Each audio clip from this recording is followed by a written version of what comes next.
دنیا کی ہر تکلیف کو برداشت کر کے، سب کی مخالفتوں کا سامنا کر کے، جان و مال کی قربانی دے کر کے اللہ کے اس محبوب ترین امانت دین اسلام کو ہم تک پہنچایا اور زندگی کے ہر گوشے کے تعلق سے رہنمائی فرمائی، زندگی گزارنے کا مکمل نظام عطا فرمایا۔ اللہ رب العالمین کا یہ دین جو ہر طرح سے مکمل ہے، اللہ رب العالمین صرف اسی دین اسلام سے راضی ہے، اس کے علاوہ کوئی اور دین لے کر اللہ کے یہاں جائے تو بالکل قبول نہیں کیا جائے گا، بلکہ وہ خسارہ اٹھانے والا، نقصان اٹھانے والا ہوگا۔ دین اسلام اس کائنات کے تعلق سے مکمل رہنمائی فرماتا ہے، یہاں تک کہ انسان و جن جو کہ مکلف ہیں اللہ کی شریعت کے، انہیں اس بات کی بھی رہنمائی فرماتا ہے کہ دوسرے مخلوقات جو غیر مکلف ہیں ان کے ساتھ کیسے زندگی گزارنا ہے، ان کے ساتھ کیسے رویہ اختیار کرنا ہے، یہاں تک کہ وہ مخلوقات جو ہم کو نظر بھی نہیں آتی ان کے تعلق سے بھی رہنمائی کرتا ہے۔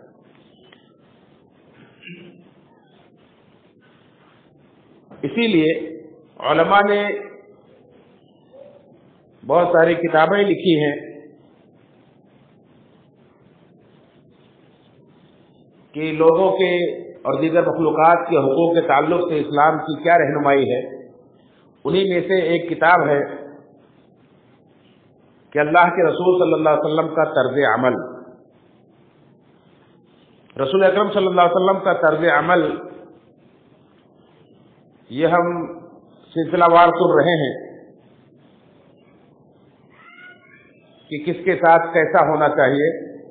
اسی سلسلے کی ایک کڑی لے کر آج کے جمعہ میں حاضر ہوا ہوں جس کا عنوان ہے رسول اکرم صلی اللہ علیہ وسلم کا طرز عمل حیوانوں کے ساتھ، یعنی جانوروں کے ساتھ رسول اکرم صلی اللہ علیہ وسلم کا طرز عمل کیسا تھا، آپ نے کیا رہنمائی فرمائی ہے، کیا تعلیمات دی ہیں، اسی کو آج خطبہ جمعہ میں ہم سمجھیں گے۔ اللہ تعالیٰ سے دعا ہے رب العالمین ہم سب کو رسول اکرم صلی اللہ علیہ وسلم کی اتباع اور پیروی کی سچی توفیق نصیب فرمائے، اپنے زندگی کے ہر معاملے میں اللہ کے رسول صلی اللہ علیہ وسلم کے اسوے اور نمونے کو اپنانے کی توفیق فرمائے، کیونکہ اللہ رب العالمین نے خود فرمایا لقد کان لکم فی رسول اللہ اسوۃ حسنہ، البتہ تحقیق کہ تمہارے لیے اللہ کے رسول صلی اللہ علیہ وسلم کی زندگی میں بہترین اسوہ ہے، بہترین نمونہ ہے۔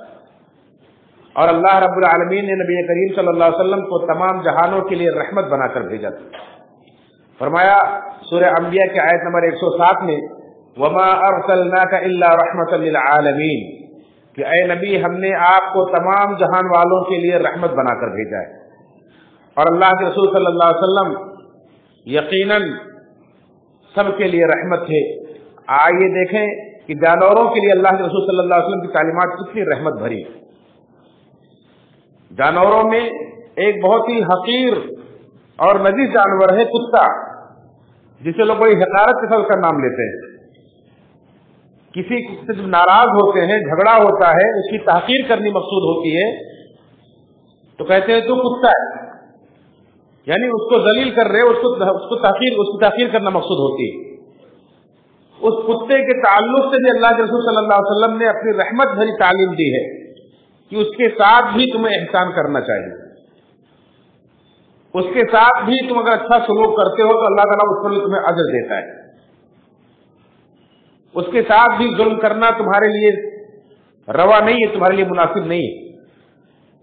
جو احکام ہے وہ ان کی رعایت، ان کی پابندی کرتے ہوئے موقع کی مناسبت سے ان کے ساتھ آپ احسان کر سکتے ہیں۔ اگرچہ عام حالات میں کتا پالنا جائز نہیں، اللہ کے رسول صلی اللہ علیہ وسلم سے منع فرمایا ہے کہ جو کوئی بلا ضرورت کتا پالتا ہے تو اس کی نیکیوں میں سے ایک قیرات روزانہ کم ہوتا ہے. اور یہ نجس جانور ہے، اگر آپ کے برتن میں منہ ڈال دے تو برتن کو 7 مرتبہ دھونا پڑے گا اور 1 مرتبہ مٹی سے دھونا پڑے گا، تب وہ برتن پاک ہوگا، استعمال کے لائق ہوگا. صرف 2 صورتیں ہیں جس میں انسان کی کتا پالنا جائز ہے، ایک بکریوں کی حفاظت کے لیے اور دوسرا کھیتی باڑی کی رکھوالی کے لیے، ورنہ گھروں میں کتا پالنا جائز نہیں ہے. اللہ کے رسول صلی اللہ علیہ وسلم کے گھر میں ایک بار ایک کتے کا بچہ آ کر کے بیٹھ گیا. اللہ کے رسول صلی اللہ علیہ وسلم کو خبر نہیں ہوئی. جبریل امین نے آپ سے آنے کا وعدہ کیا تھا، اللہ کے رسول اپنے گھر میں بیٹھے انتظار کر رہے ہیں، جبریل امین آ کر کے دروازے کے باہر کھڑے ہیں لیکن اندر نہیں آ رہے ہیں.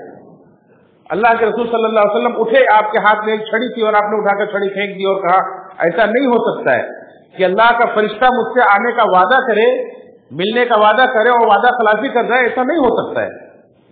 کیا بات ہے، کیوں نہیں آ رہے جبریل؟ آپ نے نظر دوڑائی تو دیکھا کہ چارپائی کے نیچے کتے کا بچہ بیٹھا ہوا ہے. آپ نے اسے نکلوایا. اس کے بعد جبریل امین آئے تو آپ نے جب وجہ پوچھی تو کہا کہ ہم اس گھر میں نہیں جاتے جس گھر میں کتا ہوتا ہے، اور آپ کے گھر کے اندر چارپائی کے نیچے کتے کا بچہ بیٹھا ہوا تھا، اس لیے میں نہیں آ رہا تھا. تو یہ ہے اس کتے کی حیثیت. لیکن دیکھیں اللہ رسول نے اس کے ساتھ بھی اگر کوئی اس کی مجبوری کو، اس کی پریشانی کو سمجھتے اس کو دور کر دیتا ہے تو اللہ تعالیٰ اس کی کس قدر کرتا ہے. صحیح بخاری اور صحیح مسلم کے اندر ایک روایت ہے، صحیح بخاری کی حدیث نمبر 3321 اور صحیح مسلم کے اندر حدیث نمبر 2245. ابو ہریرہ رضی اللہ عنہ فرماتے ہیں کہ ایک بار ایک آدمی سفر کر رہا تھا اور ایک صحرا میں جا رہا تھا کہ اس کو پیاس لگی. اسے ایک کنواں نظر آیا، کنویں کے پاس گیا، کنویں میں اترا اور پانی پیا. جب باہر نکل کر آیا تو دیکھا کہ ایک کتا وہاں پیاس سے اپنی زبان نکالے ہانپ رہا ہے اور کنویں کے پاس کی کیچڑ کو چاٹ رہا ہے. اسے لگا کہ اس کو بھی ویسے ہی پیاس کی شدت نے پریشان کر رکھا ہے جیسے میں پیاس سے پریشان تھا. اس کو ترس آ گیا. وہ پھر سے کنویں میں اترا، اپنے موزے میں پانی بھرا اور لا کر کے کتے کے منہ میں ڈالا. وہ کتا پانی پی کر کے خود وہاں سے چلا گیا. اللہ کے رسول صلی اللہ علیہ وسلم فرماتے ہیں کہ اللہ رب العالمین نے اس شخص کو بخش دیا اور اسے جنت میں ڈال دیا. صحابہ کرام حیران ہو کر پوچھتے ہیں کہ اللہ کے رسول صلی اللہ علیہ وسلم کیا ان جانوروں کے اوپر احسان کرنے میں ہمارے لیے ثواب ہے، اجر ہے؟ آپ نے فرمایا کہ ہاں، فی کلی کبد رطبۃ اجر، ہر تر کلیجے میں اجر ہے. یعنی ہر انسان جو احساس رکھتا ہے، جو دل رکھتا ہے، جو پریشانی مبتلا ہے، اس کی پریشانی کو آپ دور کر دیتے ہیں، اس کے دل کو خوشی پہنچا دیتے ہیں، اس کی تکلیف کو آپ محسوس کر رہے ہیں، اللہ رب العالمین آپ کو اس پر بھی اجر دیتا ہے. صرف کتے کے ساتھ خصوصیت نہیں ہے بلکہ فی کل قبض رطبۃ، ہر تر کلیجے کے ساتھ، ہر تر کلیجے کے اندر اللہ نے اجر رکھا ہے کہ کوئی بھی مخلوق ہو آپ اس کے ساتھ احسان کریں. یہ جانوروں کے ساتھ اللہ کے رسول صلی اللہ علیہ وسلم کا سلوک تھا. بلکہ ایک روایت کے اندر ہے کہ صحیح بخاری صحیح مسلم ہی کے اندر اس سے اگلی روایت ہے، حدیث صحیح بخاری کے اندر حدیث نمبر 2263 اور صحیح مسلم کے اندر 2244 کہ ایک فاحشہ عورت، بدکار عورت تھی، زانیہ عورت تھی، وہ سفر کر رہی تھی. اس نے دیکھا کہ ایک کتا، جب وہ پانی پی کر کے نکلی تو اس نے دیکھا کہ ایک کتا وہاں زبان نکالے ہانپ رہا، کیچڑ چاٹ رہا ہے. تو اس کو ترس آ گیا. اس نے اپنا دوپٹہ لیا اور کنویں کے اندر لٹکایا، پانی اس میں بھگو کر کے باہر نکالا اور کنویں کتے کے منہ میں نچوڑ دیا، اس کو پانی پلا دیا. اللہ رب العالمین نے اس فاحشہ عورت کو بخش دیا، اسے جنت میں داخل کر دیا. ایک نیکی ایک بے زبان جانور کے ساتھ، نجس جانور کے ساتھ کرنے سے اللہ رب العالمین نے اس کی بخشش کا فرما دی. کیوں؟ اس کے اندر ایک احساس کرنے والا دل تھا کہ یہ اگرچہ بے زبان، اگرچہ نجس جانور ہے، لیکن اس کی بھی تکلیف دور کرنا چاہیے. جانوروں کے ساتھ یہ سلوک. اسی طرح سے اگر کوئی انسان سنگدلی کا مظاہرہ کرے اور پتھر دل ہو جائے، جانوروں کی تکلیف کو احساس کرنے کے بجائے اس پہ ظلم کرنے لگے، تو یاد رکھیں اللہ رب العالمین اس کے ساتھ وہی معاملہ کرے گا. جیسا کہ صحیح بخاری ہی کے اندر ایک روایت ہے، حدیث نمبر 3318 اور صحیح مسلم کے اندر حدیث نمبر 2243 ہے کہ اللہ کے رسول صلی اللہ علیہ وسلم نے فرمایا کہ ایک عورت کو اللہ تعالیٰ نے ایک بلی کو اسے جہنم میں ڈال دیا. دخلت امرات النار فی ہرۃ ربطتها فلم تطعمها ولم تدعها تأكل في من حشاش الارض. ایک عورت نے ایک بلی کو باندھ دیا اور اس کو کھانا پینا بھی نہیں دیتی تھی, نہ ہی اس کو چھوڑتی تھی کہ وہ جا کر کے زمین کے کیڑے مکوڑے کھا کر کے اپنا پیٹ بھر لے. اس کو باندھے رہی یہاں تک کہ بھوک پیاس وہ بلی مر گئی. اللہ رب العالمین کو اس کی سنگدلی اس قدر ناگوار گزری, اللہ رب العالمین نے اسے اس کے اس گناہ کی وجہ سے اسے جہنم میں ڈال دیا. تو یہ نہ سمجھے کہ بے زبان جانور ہم ان کے ساتھ کیسا بھی سلوک کریں, ان کے ساتھ اپنی دل لگی کریں, انہیں تکلیف میں تڑپتا ہوا دیکھ کر خوشی محسوس کریں. اللہ رب العالمین اپنے کسی بھی مخلوق کے ساتھ ظلم کو گوارا نہیں کرتا. اس بلی کو جیسے اللہ رب العالمین نے اسے جہنم میں ڈال دیا, بلکہ اس بلی سے بھی چھوٹی مخلوق اگر چونٹی ہے اس کے ساتھ بھی آپ ناروا سلوک اختیار کرتے ہیں, اللہ تعالیٰ آپ سے اس کے بارے میں بات پوچھ کر سکتا ہے. اور آپ کون ہیں؟ اللہ رب العالمین نے ایک نبی سے بات پوچھ کی. صحیح بخاری اور صحیح مسلم کی روایت ہے, ابو ہریرہ رضی اللہ عنہ سے راوی ہے, فرماتے ہیں کہ ایک نبی سفر کر رہے تھے, ایک پیڑ کے نیچے ٹھہرے اور جب وہاں بیٹھے تو انہیں ایک چونٹی نے کاٹ لیا. انہوں نے وہاں جب دیکھا تو چونٹیوں کا پورا گھرانہ تھا, پورے گھر کو چونٹیوں کو انہوں نے جلا دیا. اللہ رب العالمین نے اس نبی کے اوپر وحی نازل کی کہ آپ کو ایک چونٹی نے کاٹا تھا, آپ نے پوری چونٹیوں کو کیوں مار ڈالا؟ اگر آپ کو قتل ہی کرنا تھا, مارنا ہی تھا, تو ایک چونٹی کو مار دیں جس نے آپ کو کاٹا تھا. ایک ایسی مخلوق کو جو اللہ کی تصویر بیان کرتی تھی, آپ نے اسے کیوں جلا دیا, کیوں مار دیا؟ سوال کیا اللہ رب العالمین نبی سے. اب بتائیں اس سے ان کے پاس کیا جواب ہے؟ تو اگر کسی چونٹی کے ساتھ جانور والے کو سلوک کرتے ہیں تو اللہ رب العالمین آپ سے بات پوچھ کر سکتا ہے. لہذا بے زبان جانوروں کے تعلق سے بھی ہمارا رویہ جو ہونا چاہیے رحم دلی کا ہونا چاہیے. اللہ کے رسول صلی اللہ علیہ وسلم بھی ایک بار ایک سفر میں تھے. مسلم احمد کی روایت ہے کہ اللہ کے رسول صلی اللہ علیہ وسلم ایک سفر میں تھے, صحابہ کرام نے وہاں پڑاؤ ڈالا اور کھانا وغیرہ بنانے لگے, چولہے چڑھا دیے. اتنے میں اللہ کے رسول صلی اللہ علیہ وسلم تشریف لائے, دیکھا کہ جہاں چولہا جل رہا ہے وہی قریب میں ایک درخت کے اوپر ایک سوراخ ہے جس کے اندر چونٹیاں رہ رہی ہیں.